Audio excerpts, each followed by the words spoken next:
Queridos amigos, me da mucho gusto saludarles. Mi nombre es Danilo Obando. Vamos a continuar nuestro comentario sobre el libro de Apocalipsis y en esta ocasión estaremos considerando del capítulo 4 el párrafo número 5. La escritura nos dice así: del trono salían voces, relámpagos y truenos, y delante del trono ardían 7 antorchas de fuego, que son los 7 espíritus de Dios. Del trono salían voces. ¿De cuál de los 25 tronos? Del trono del Señor, del que estaba al centro de los otros 24. De ahí salían voces. Al leer esto podemos recordar lo que nos enseña el libro de los Salmos en el capítulo 19, versos 2 al 4, que en la Reina Valera 60 nos dice así: un día emite palabra a otro día, y una noche a otra noche declara sabiduría. No hay lenguaje ni palabras, ni es oída su voz. Por toda la tierra salió su voz, y hasta el extremo del mundo sus palabras. De donde vemos que a pesar de que su voz no había sido oída, recorre toda la tierra. Saber que Dios habla reviste la mayor importancia, porque millones y millones de personas están acostumbradas a establecer un monólogo cuando se trata de hablar con Él. Se concentran, piden, ruegan, y cuando acaban de expresar mental o audiblemente sus peticiones, se van, sin dar oportunidad de que Él responda. Y aún entre quienes nos llamamos cristianos, también suele suceder.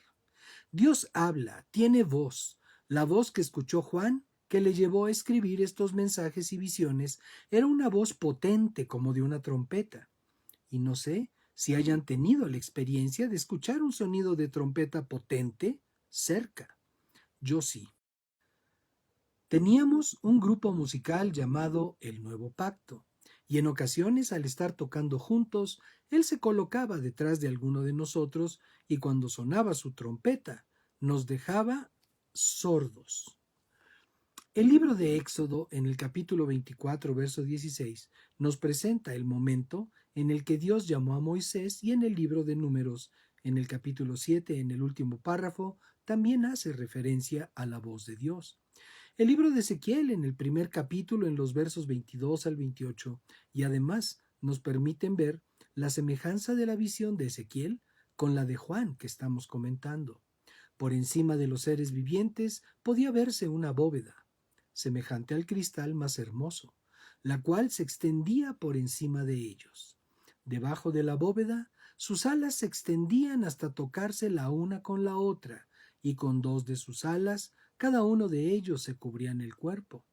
Cuando caminaban, oía yo que sus alas sonaban como un conjunto de muchas aguas, como la voz del Omnipotente, como el estruendo de una muchedumbre, o como la alaraca de un ejército.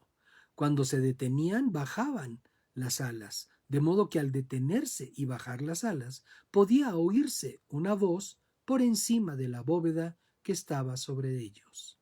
Sobre la bóveda podía verse el contorno de un trono, el cual parecía ser de zafiro, y sobre el contorno del trono podía verse sentado a alguien parecido a un hombre. Vi también algo parecido al bronce refulgente, y en su interior y a su alrededor había algo parecido a un fuego, tanto de lo que parecían ser sus lomos para arriba como de sus lomos para abajo. Vi algo parecido al fuego, y esto estaba rodeado de un resplandor. Ese resplandor que lo rodeaba se parecía al arco iris cuando aparece en las nubes después de un día lluvioso. Esa fue la visión que tuve de lo que parecía ser la gloria del Señor. Al verla, me incliné sobre mi rostro y oí la voz de alguien que hablaba. Relámpagos y truenos. El libro del Éxodo, en el capítulo 19, versos 16 al 20, nos narra cuando Moisés subió al monte Sinaí para hablar con Dios. Ese era el ambiente que imperaba cuando Dios lo llamó. Al tercer día por la mañana hubo truenos y relámpagos, y una espesa nube se posó sobre el monte, y hubo un fuerte sonido de bocina, y todo el pueblo que estaba en el campamento se estremeció. Entonces Moisés sacó al pueblo del campamento para recibir a Dios, y se detuvieron al pie del monte. Todo el monte Sinaí humeaba, porque el Señor había descendido sobre él en fuego, y el humo subía como de un horno, y todo el monte se estremecía en extremo. El sonido de la bocina iba en aumento, y Moisés hablaba, y Dios le respondía con voz de trueno. Entonces descendió el Señor sobre el monte Sinaí, sobre la cumbre del monte, y llamó el Señor a Moisés para que subiera a la cumbre. Y Moisés subió. Y delante del trono ardían 7 antorchas de fuego, que son los 7 espíritus de Dios. En el capítulo 3, verso 1 de este libro, Juan se refiere a Jesús como el que tiene los 7 espíritus de Dios. Y en relación a esto, recurrimos al capítulo 11, verso 2 del libro del profeta Isaías, que dice así: sobre él reposará el espíritu del Señor, el espíritu de sabiduría y de inteligencia, el espíritu de consejo y de poder, el espíritu de conocimiento y de temor del Señor. De manera que estas 7 antorchas de fuego que arden frente al trono celestial, Juan afirma que representan los 7 espíritus de Dios, que podemos entender como la manifestación de la plenitud del Espíritu Santo. De estas lámparas de fuego podemos decir que cuando llegó el día de Pentecostés, narrado por Lucas en el capítulo 2 del libro de los Hechos, la manifestación de la presencia del Espíritu Santo sobre los 120 ahí reunidos fue con lenguas de fuego sobre su cabeza.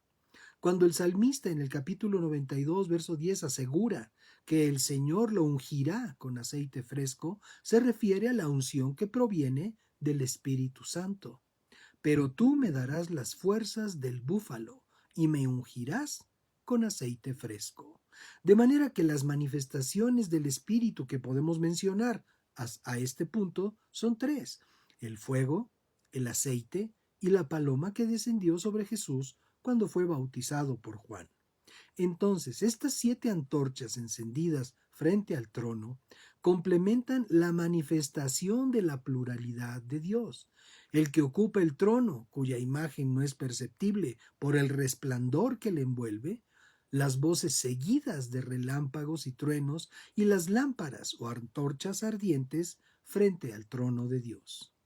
Así, nosotros, cuando estamos frente a la presencia de nuestro Dios, ardemos como esas antorchas encendidas, y si no hemos tenido una experiencia así en nuestra comunión con Dios, tengamos la certeza que cuando nuestro corazón se haya doblegado ante su grandeza y soberanía, el Señor nos permitirá tenerla para que crezcamos en nuestro entendimiento y comprensión de lo que su presencia representa.